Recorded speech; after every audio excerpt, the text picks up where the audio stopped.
Here we go.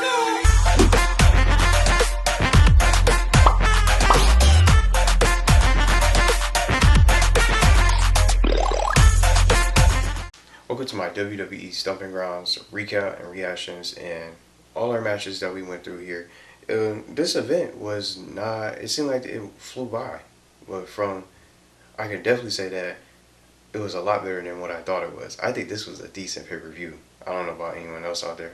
Yeah, it was a couple things that could have been a little bit better, and just some missing matches here before I even get ready to go through every match. I'll be able to fly through some of these, but it's a couple of things that I've seen that happened during this event, during the show, I want to really talk about that I really liked. Like the U.S.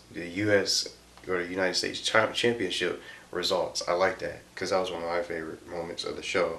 But no cash in by Brock Lesnar. Brock Lesnar was nowhere to be found, and I guess he's waiting. I guess he wasn't there. Maybe he's gonna bide his time. He might even cash in tomorrow. You never know. When you least expect it, but that's what makes the contract so special. I guess it's something I can definitely say. But missing matches, the Raw Tag Team Championship title defense, no match there, and the women's SmackDown Women's Tag Team Championship was not even defended. But there was a rumor about, I guess it was, I don't know what's really going on. I wish I could really explain to you guys, but I don't know. But I'm going to get into the matches here, and no sort of surprise matches or anything like that. But our first match was the pre-show, or the kickoff, WWE kickoff show that really starts an hour before. We only had our one match. The WWE Cruiserweight Championship match was really good. And I think they don't belong on the kickoff show. Why don't they just start the show, just do a little kickoff, and just do a little kickoff. A pre-show just to talk about the matches. The pre-show is just to hype up the matches, all the matches that's scheduled to take place on the show, and then put this match on in the main show. The Cruiserweight matches are really underrated, and everyone's enjoying this match. And I really think this is one of my favorite matches of the night. Tony Nese defending his championship against Drew Gulak and Akira Tozawa in a triple threat match, and just like I predicted from yesterday, I picked Drew Gulak to win this one, and it seemed like they were gonna have Akira Tozawa win, but he didn't. So we have our new Cruiserweight champion being Drew Gulak. Will deserve a well-performed match by all three of these guys, and for sure. And it definitely is one of my favorite matches of the night, for sure. All these matches were really good, just like I said. And that was it for our kickoff. So let's get on to the main show. We got Becky Lynch defending her Raw Women's Championship against Lacey Evans. We already knew that Becky Lynch was going to win. And I think Lacey Evans is pretty good. And it's not her time yet, but I think I can see her as a champion. And speaking of Lacey Evans, I'm going to be mentioning her going towards the end of this video for the last final match. She ends up making another appearance, but I'll get to that later. For today, I didn't even see this coming because I'm sure everyone else was just as surprised as I was. So Becky Lynch ends up retaining her championship. The next match was the New Day's Xavier Woods and Big E Langston taking on Owens and Sami Zayn. And I thought the New Day would win this. The tag team duo of Big E and Xavier Woods for this. But I'm surprised that they have Kevin Owens and Sami Zayn win this. I was really surprised to see this. But hey, no complaints there. I guess instead of just having to lose every time, I guess week after week they finally decided to let them just win at the event. But what's next for these guys? What's Sami Zayn's next move? Because he's not even on SmackDown. This is just part of the wild card rule where he'll appear on SmackDown even though he's a Raw superstar. I'm really still confused about how this really works for the wild card rule, because it seems like more superstars show up on random superstars end up appearing on the show. You never know who's going to show up, and sometimes the same superstars end up coming over. No one different ever really appears on the show. Well, on a different brands, on whether it's a SmackDown superstar coming on to Raw or a Raw superstar going to SmackDown out of nowhere. But let's get to this next match. This was my favorite.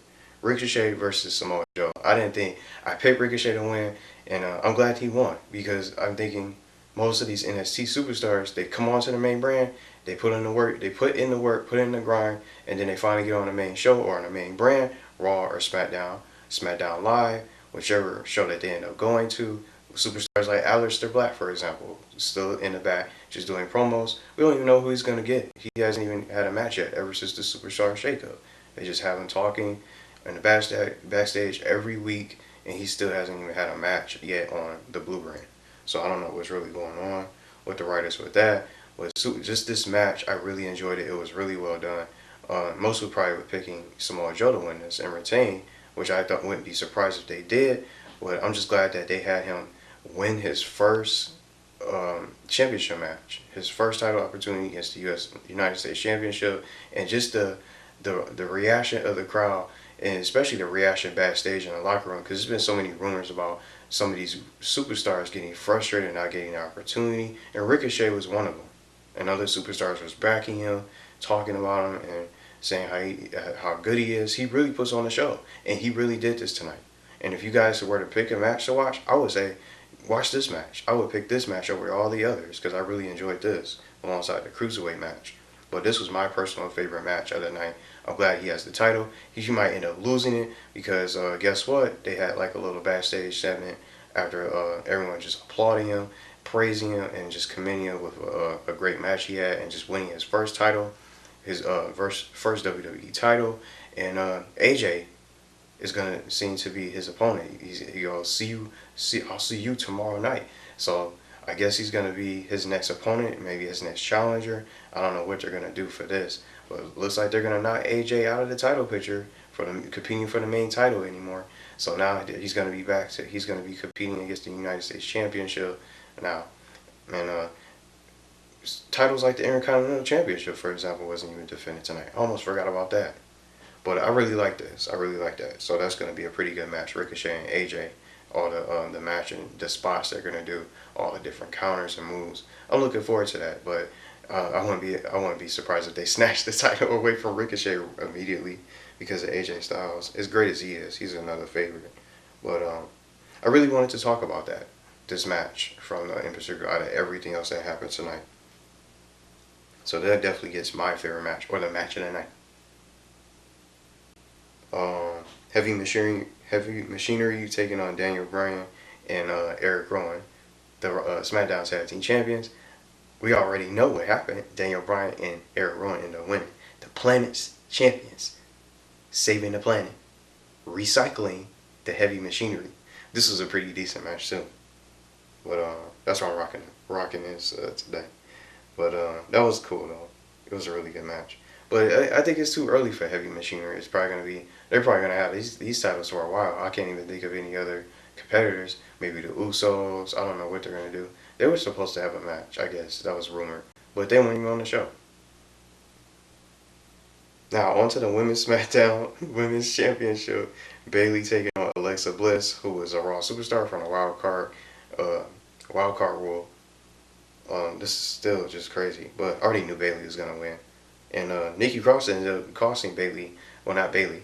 Nikki Cross cost Alexa Bliss her title opportunity because Bayley accidentally dives onto her outside of the ring. She gets into the way, and I guess Alexa pushed her or just dodges it, and she ends up purposely knocking down Nikki Cross. And just angry, just eager Nikki Cross got into the ring to try to attack and interfere in the match, and it ended up distracting the referee, and Bayley ends up dropping Alexa Bliss with her finisher to win to retain the championship. So I can already guess right now, really quickly, this upcoming SmackDown is probably going to end their little friendship, because I already know she's using Nikki Cross just to try to get advantage and just as a best friend, just like she did to Nia Jax, and I don't even know where she is now. So it's just going to be the same thing. Nikki Cross is only getting her spotlight because she's just following around Alexa Bliss. She's not really getting her own spotlight as good as she is, and she has her own talent. She could be her own individual competitor. So when are they going to do that for Nikki Cross? So that's just my question. But that's basically what the whole little recap of that match. Roman Reigns versus Drew McIntyre. You guys already know who won. Roman Reigns, obviously. So you can't really be surprised. But now he's going to be dealing with Shane McMahon and Drew McIntyre again tomorrow night in a 2v1 match. So who knows who else is going to probably come out there. Elias and maybe some other lackeys of Shane McMahon. the WWE Championship match, Kofi Kingston taking on Dolph Ziggler in a steel cage match, one-on-one, no interference, so no one else is to get involved in this match. This was I would say a crazy match, and the way he ended up winning, he jumps through the ropes and outside the door to beat Ziggler to the exit outside the steel cage, in a different way, I would say, of winning this match and getting outside, well, escaping the cage, just jumping through the ropes before he could. Jumping through the ropes right over him as Dolph Ziggler tried to crawl out to get outside to the ring, outside of the steel cage to retain. Now, I don't know what's going to happen to Dolph Ziggler. What's his next move? He's probably going to go to the AEW. Because I can't imagine any other feuds. What's the other excuse he's going to say? It should have been me all over again, but there's no excuse now because he didn't cheat. No, the New Day didn't get involved, and there was no outside distractions. It was just a completely fair, clean win by Kofi Kingston. So I don't know who else is going to challenge him, but if I were to guess, Roman Reigns will probably end up being the one that to take the title away because it's just that predictable now. Because I can't think of anyone else who's probably going to step up and challenge him. And probably be a potential competitor, probably just to have him. Well, who should we have him lose to? It's probably going to be Roman Reigns because he's the newest superstar, one of the newest superstars on SmackDown. Like, you just can't really be shocked at this point. Now, our main event, Seth Rollins and Baron Corbin. I thought Seth Rollins was going to get cashed in by Brock Lesnar was going to cash in, but he ended up retaining his championship.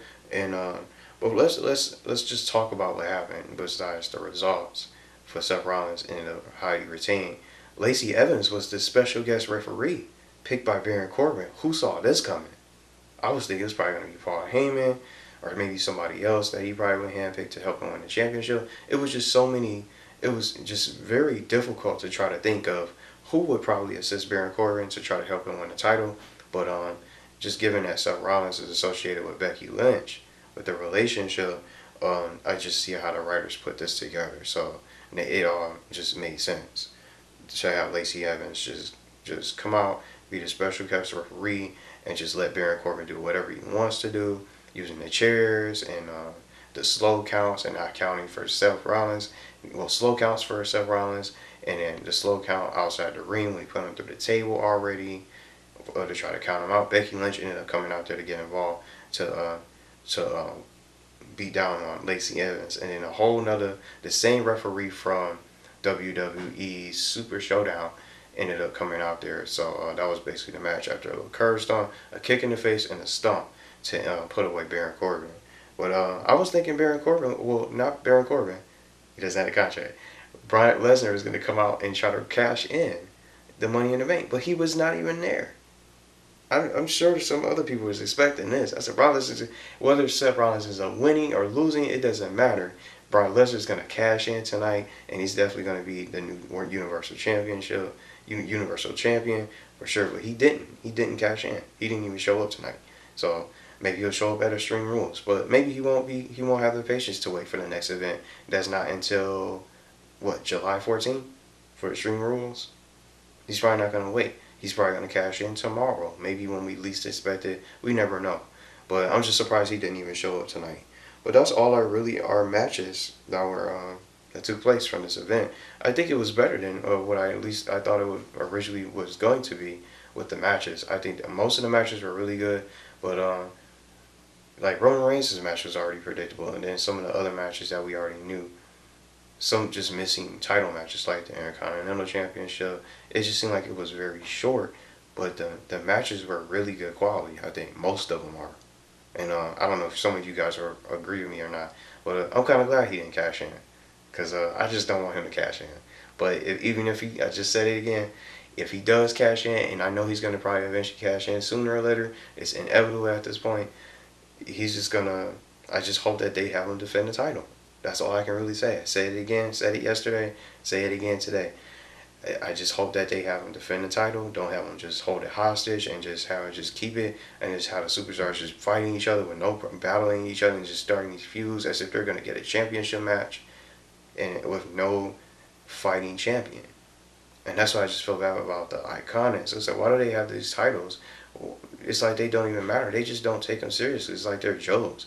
The Iconics, they put the work in to become the champions, the tag team champions, and then you got Zack Ryder and Kurt Hawkins, the Raw tag team champions. So we don't know what's going on with them. Got all these tag teams in the bag, all these superstars that's not missing in action, not even in matches, and not even getting like the treatment that they deserve. And then the only time that you put somebody in the spotlight is just having them become like a little follower, a follower just outside the ring to accompany them to help them get a championship to interfere in matches. But you don't even put them in competitive matches on the shows. Dana Brooke, all those different superstars. It just makes you really wonder. But overall, I really enjoyed this. I really enjoyed the event. It was a pretty good event. Just no cash in, surprisingly. But that special guest referee pick was a real twist, I think, from the show. But my match of the night, I gotta say, Ricochet and Samoa Joe. I like the Cruiserweight match as well. Those are my favorite matches from tonight, for sure. Well deserved by Ricochet. I just hope more NXT stars, that whoever makes the move over to the Raw or SmackDown brand, I hope that they can get the treatment like Ricochet. But I just know that they're probably going to snatch the title away from him, because AJ Styles is going to definitely come for that U.S. title. But that's it for my recap for Stomping Grounds. Definitely recommend it, checking it out, because there's some decent matches for on the match card that I think you guys are going to enjoy, and it's just very well done and put together. I just thought it wasn't going to be as good, but I personally think this was better than Super Showdown, especially Undertaker and Goldberg's match. That was real ugly. But thanks for watching, and it definitely was a good event for me. So I'm just curious to see what's going to happen tomorrow. Maybe we'll see Brock Lesnar cash in, but we already know he's going to do it sooner or later.